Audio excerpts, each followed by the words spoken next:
நம்ம பார்க்க போகிற ஐட்டத்தோட பேர் கடலை கசி. கடலை கசி ஒரு வித்தியாசமான பேராக இருக்குது. இது வந்து நம்ம கர்நாடகாவில் ரொம்ப ஃபேமஸான ஐட்டம்.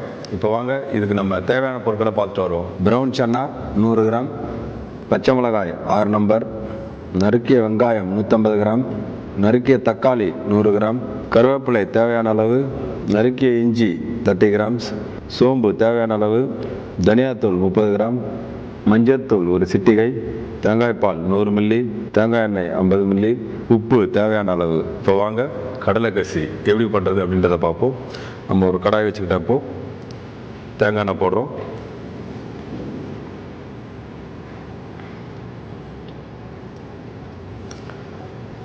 இப்போது தேங்காய் எண்ணெய் சூடாகிட்டுருக்கு. இப்போ சோம்பு போட்டு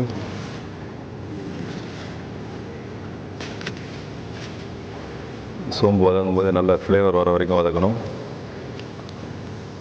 இது கூடவே பச்சை மிளகா தான் இது மெயின் காரம்னு சொல்லியிருந்தேன். பச்சை மிளகா வதங்கி அதோட ஃப்ளேவர் வரும்போது கருவேப்பிலை, அதுக்கப்புறம் நம்ம ஃபைனாக சாப் பண்ணி வச்சுருக்கிற இஞ்சி. இது இஞ்சி வந்து இதோட மெயின் ஃப்ளேவர், அதனால் இது கொஞ்சம் தாராளமாகவே போட்டுக்கலாம். பாருங்கள், இது நல்லா வதங்கி வருது. இதுக்கப்புறம் நம்ம சாப் பண்ணி வச்சுருக்கிற வெங்காயம், இது நம்ம வெங்காயத்தை வந்து நல்லா கோல்டன் கலராக வதக்கி எடுக்கணும். வெங்காயம் வதக்கும் போதே நம்ம இதில் தேவையான கொஞ்சம் உப்பை சேர்த்துப்போம். அதுக்கப்புறம் கொஞ்சம் மஞ்சள் பொடி. இது நிறைய தடவை சொல்லியிருக்கேன், இந்த மஞ்சள் பொடியும் உப்பும் வந்து வெங்காயம் வதங்கும் போது போடணும்னு சொல்கிறேன். இன்னொரு தடவை சொல்கிறேன், இது மாதிரி போட்டோம்னா உங்களுக்கு வந்து வெங்காயம் வதங்கிறது வந்து ரொம்ப சீக்கிரமாக வதங்கும். அது ப்ரௌன் ஆகிறதுக்கு ரொம்ப ஈஸியாக இருக்கும். நமக்கு வெங்காயம் கோல்டன் ப்ரௌனாக வதங்கி வந்துடுச்சு இந்த மசாலாவோட. இப்போ நம்ம இதுக்கு தேவையான மல்லித்தூள், அடுத்தது நம்ம மஞ்சள் தூள் மல்லித்தூள் போட்டோம். அடுத்தது கொஞ்சம் காரம் மிளகாத்தூள், ஏன்னா நிறையா போட்டக்கூடாது, ரெட் கலராக மாறிடும், அது மாதிரி வரக்கூடாது. இந்த மசாலாவோட எல்லாம் வதங்கி வந்துடுச்சு. நம்ம அடுத்தது வேக வச்சுருக்கிற மூக்கடலையை போடுவோம்.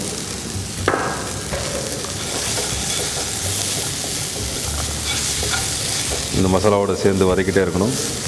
இதுக்கப்புறம் நம்ம சாப் பண்ணி வச்சுருக்கிற தக்காளி,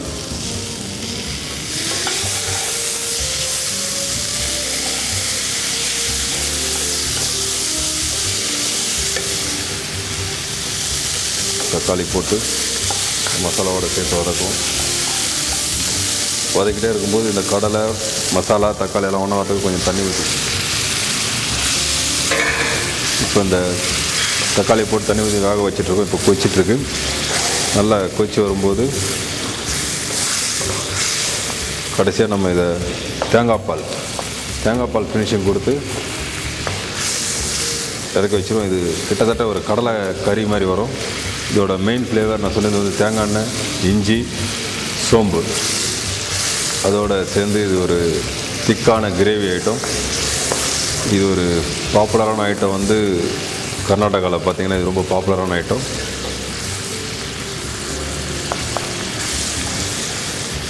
இது நல்லா குக்காய் வந்துடுச்சு. இது நம்ம தேங்காய் பால் ஊற்றுறோம்.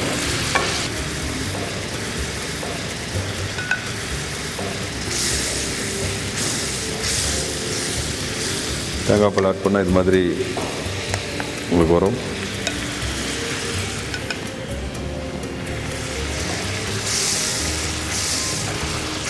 இந்த கடலை காசி ரெடி ஆகிடுச்சு. பாருங்கள், இது ஒரு வித்தியாசமாக வந்திருக்கு. கடலில் நம்ம நிறைய சுண்டல் அது மாதிரி பண்ணுறது தான் பார்த்துருப்போம். இதில் ஒரு கிரேவி ரெடி பண்ணியிருக்கோம். இது ஒரு கர்நாடகா ஸ்டைல் ப்ரிப்பரேஷன். இப்போ ரெடி. நம்ம எப்படி ப்ரெசென்ட் பண்ணுறது அப்படின்றத பார்ப்போம். இந்த கடலை கசி ரெடி ஆகிடுச்சு. வாங்க இது எப்படி வெட்டிங் பண்ணுறதுன்றதை பார்ப்போம்.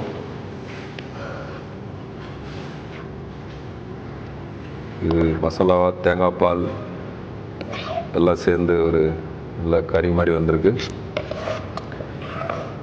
இது சாப்பிடவே வித்தியாசமாக இருக்கும். இதை நீங்கள்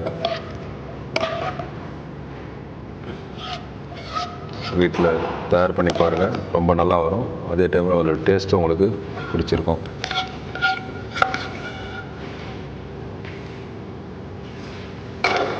இதுக்கு நம்ம ஒரு ஜிஞ்சர் ஜூலியன், ஒரு சின்ன கருவேப்பிலை கொத்து கார்னிஷ் வச்சுக்கலாம்.